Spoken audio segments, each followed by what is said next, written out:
Hi, welcome to SFN, which stands for San Francisco News. I'm Diane Wesley Smith. Thank you for joining us today. We're going to talk about managing stress in America. And these are such stressful times for the majority of us, and it's so important. According to the recent studies, according, of course, to as well your own experience, people are under tremendous amount of pressure, some more than others. And one of the ways it's manifesting is in the rudeness that we see from our fellow neighbor walking down the street, perhaps. And most shockingly and appallingly are the mass shootings. America is under stress. We've got to learn how to manage our stress. The school shootings have generated a significant public concern and fostered a widespread impression that the schools aren't safe. And that schools aren't safe for many students. But there's a lot of misrepresentation and misapprehension by examining the evidence of school and community violence trends. And let me just back up and say that this information is from What Can Be Done About School Shootings, and it's from the Google Scholar. It was written, first published as a research article in 2010 by Randy Borum, Dewey Conwell, and William Zolensky. And if you want any further references, feel free to email us at sfnnewstv at gmail.com. Excuse me, because we just converted over to SFN, which is simpler. And I was remembering it's sfnewstv at gmail.com. Back to, so according to this study, the recent school shootings, they have actually have people kind of thinking that they know what the problem is, but they don't know what the problem is, because according to this, and I totally agree with it, this is why I'm sharing it with you, the threat assessment is a promising strategy. There's no stress threat assessment. The threat assessment gets away from a student profiling or the potential for student profiling or zero tolerance. The threat assessment, it's a promising strategy for violence prevention that merits further study. Let me say that again.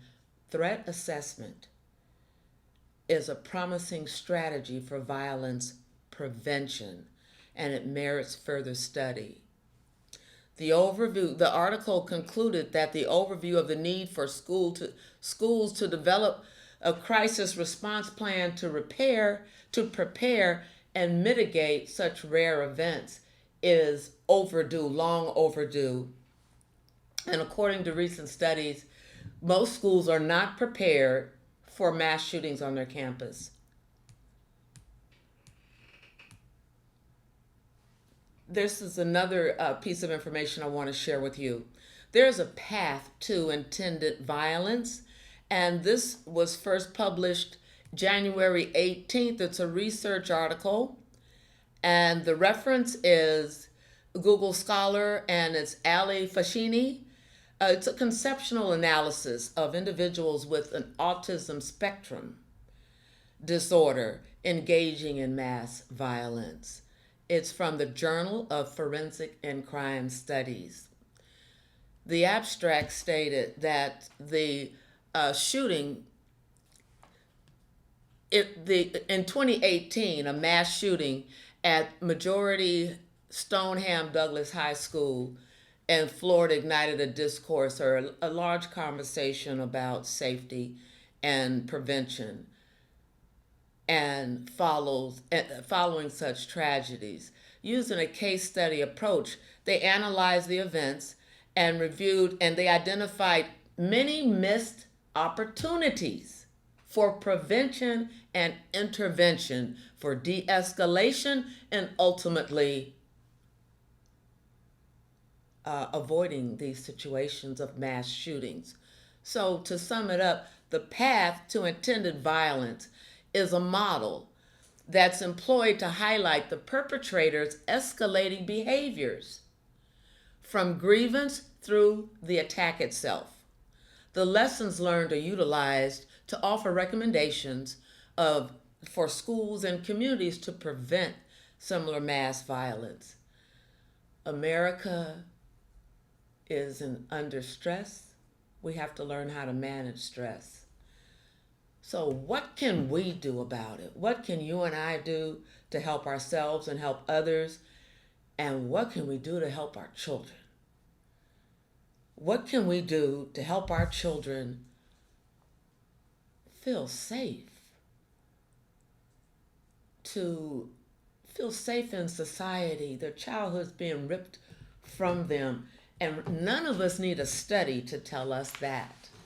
But there's a lot of supporting documentation that the effects of what's happening to our children now are yet to be seen and realized.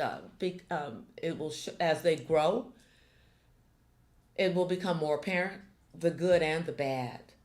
So let's talk about what can we do. I'm a solution-based person. We at SFN News in San Francisco at the Bayvac Studios, San Francisco Commons, like to deal with solutions.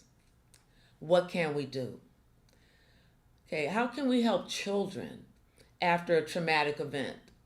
According to childmind.org, they said what we can do, and I invite you to research that site. There's a lot of great information at childmind.org. There's a lot of great information. So what they say we can do, and these are just 8 that time permits me to share with you. Make your child feel safe. Watch what you say. Maintain routines as much as possible. Give extra support at bedtime. Do not expose kids to the news. Encourage children to share feelings. Enable your child to tell the story of what happened and draw pictures. Now, what do we do? How can we help other adults? How can we help someone who's been through trauma? That's an adult. 1, listen to them. Pain shared is pain lessened. So listen to them. Give them time. Let them talk at their own pace. It's important not to pressure or rush them. To focus on listening. That's a challenge because oftentimes people are thinking about what they're going to say next. So listen, focus on listening. The third thing we could do is accept their feelings. We are not the judge. Accept their feelings because they're real. It's reality. If they feel that way, according to mind.org, it is true for them. And how they feel, that's all that matters. 4, don't blame them or criticize their reactions. 5, use the same words they use. They refer to that as parroting. A person will make a statement, and then you repeat what they said. It does 2 things. It makes sure that it ensures that you listened and ensures that you got it right. And don't dismiss their experiences. Do not be dismissive. If it's little to you, okay, but you have no one has the right to diminish the feelings of another person. And clearly, mind.org says do not dismiss their experiences. We're talking about someone that's been under trauma. And only give advice if asked to do so. That is so important because oftentimes, according to the study, oftentimes people that have been under stress, they just need someone to listen. They don't need any feedback all the time. If they ask for your advice, then give it to them. I hope that this helps. And as we talk about trauma, let's talk about Bayview Hunters Point, San Francisco, Bayview Hunters Point in San Francisco. I'm going to show you a picture from my home that shows a large part of the Bayview. And that's it. That's a picture from my balcony. The reason I show you that picture is everything seems so calm on a picture. There's a tremendous amount of trauma in Bayview Hunters Point. There's a tremendous amount of trauma in San Francisco. But as a resident and homeowner in Bayview Hunters Point, it is, and one that travels the city, my native city, I see trauma everywhere. So if you're in that neighborhood, if you're in our community, you know what? There's really one community. It's San Francisco. And let me just also add, there's only one race, and that's the human race. And we really got to get out of this black thing, this white thing. It doesn't work. It's not human. And you know what? It's really not natural. So they say let's start at home, so let's start at home. Let's start in San Francisco, and if you're from Bayview, let's start there.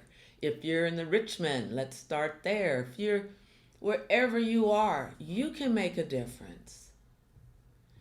So, in making a difference, let's talk about voting. You can't make a difference about much lasting. The voting landscape in the United States is very interesting. But let me also say that these are some challenging, strange, difficult times that can be overcome. So a lot of us feel powerless. I know I feel powerless about some things, but I'll save that for an editorial. Voting. A lot of people used to say that we're going to conclude this episode with voting. Because it is so important. And if you ever thought that it wasn't important, if you've watched the last 2 years, if you've watched the last elections, if you watch what's going on now, there are 50 years of freedom is being struck down and changed. What can you do? You can vote. People say, oh, my one vote doesn't make a difference. Anyone that says that, please, don't be foolish. Close your mouth. Do some homework. Because if your vote did not matter, why would they count one vote at a time? Why did they do that? Why did they count each and every vote over and over in various cities and districts around the country? Various cities, states around the country. So it's so important. If you're not registered, please register to vote. November is a major election. What we can do, we must do. We cannot sit down and complain without voting. And then participate.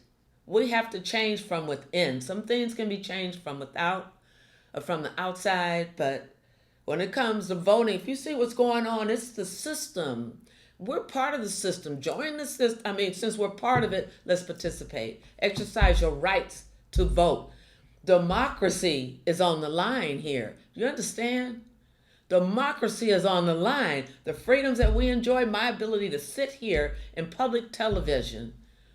Thank you, Javon Giles, who is the managing producer, the manager, community affairs manager, and the manager of San Francisco Commons. We want to just thank you so much for your continued support. Everyone, please vote. I'm Diane. Thank you for joining me. We're going to talk more about managing stress in America on our next episode. We'll see you next Monday at 7:30. We also stream live. Thank you for joining us. Bye-bye.